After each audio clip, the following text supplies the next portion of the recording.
नमस्कार बंधुओं। आज हम शिव पुराण हमारे सनातनी का एक पवित्र पुराण है, जिसमें भगवान शिव के विविध रूपों, अवतारों, ज्योतिर्लिंगों का, शिव भक्तों का विशद वर्णन है। शिव पुराण के रचयिता वेद व्यास है। शिव पुराण से हमें सत्य बोलना, सत्य का साथ देना, यह सीख मिलती है। उसके अनुसार माता पार्वती भगवान शिव से पूछती है कि सबसे बड़ा धर्म क्या है। तो भगवान शिव कहते हैं सत्य का साथ देना ही सबसे बड़ा धर्म है। बंधुओं, सनातन धर्म के देवी देवताओं की कथाओं को पढ़ने से हमें जीवन के कई सूत्र, यूँ कहे कई मैनेजमेंट के गुण मिलते हैं। भगवान शिव से हम बहुत कुछ सीख सकते हैं। भगवान जितने सरल है उतने विकट भी है। भगवान हमें बुराई और अज्ञानता के साथ अहंकार को नष्ट करने की सीख देते हैं।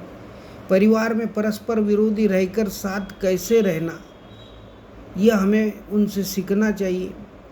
उनका वाहन भगवती का वाहन, गणेश जी कार्तिकेय का वाहन, ये एक दूसरे के शत्रु होने के बावजूद साथ रहते हैं। यह हमें उनसे सीखना चाहिए। परिवार में कैसा रहना। पूरी दुनिया को श्रेय और कामयाबी की लालच है। हर कोई जीत का श्रेय पाना चाहता है, लेकिन भगवान शिव हमें सिखाते हैं कि टीम लीडर को जीत से पहले मुसीबतों को जिम्मेदारी से लेना चाहिए। समुद्र मंथन की कथा से हमें यह सीख मिलती है। भगवान शिव से यह सीख लेना चाहिए, किसी से भेद न करें। वे देवता दानव दोनों को समान रूप से देखते हैं, यानी सब उनकी बात मानते हैं। अपने व्यक्तित्व को ऐसा बनाओ, सब जगह अपनी स्वीकार्यता हो। जब आप कोई बात करें तो वो इतनी सही हो कि पक्ष के साथ विपक्ष के लोग भी उसे नकार न सके। शिव पुराण में भगवान शिव परब्रह्म परमेश्वर है। भगवान से सबकी उत्पत्ति तथा नाश बताया है। शिव पुराण में अंशों को संहिता कहा जाता है। इसमें 6 संहिताएं होती है। विद्येश्वर संहिता, रुद्र संहिता, शतरुद्र संहिता, कोटि रुद्र संहिता, उमा संहिता और कैलाश संहिता। एक अन्य मत से 7 भी होती है। उस मत से वायु संहिता एक अतिरिक्त संहिता का उल्लेख है। जिस विशाल खालीपन को हम शिव कहते हैं वो सीमाहीन है, शाश्वत है, साकार है, निराकार है। बंधुओं, विज्ञान की दृष्टि से शिव पुराण में सापेक्षता का सिद्धांत, क्वांटम मैकेनिक्स का सिद्धांत खूबसूरत कहानियों के जरिए अभिव्यक्त किया है। यह एक तार्किक संस्कृति है। इसमें विज्ञान को कहानियों के जरिए व्यक्त किया गया है। हर चीज़ को साकार रूप दिया गया है, मगर बाद में जाकर लोगों ने विज्ञान छोड़ दिया और बस कहानियाँ ढोते रहे। शिव पुराण मानव प्रकृति की चेतना को चरम तक ले जाने का एक सर्वोच्च विज्ञान है। योग को एक विज्ञान के रूप में व्यक्त किया गया है।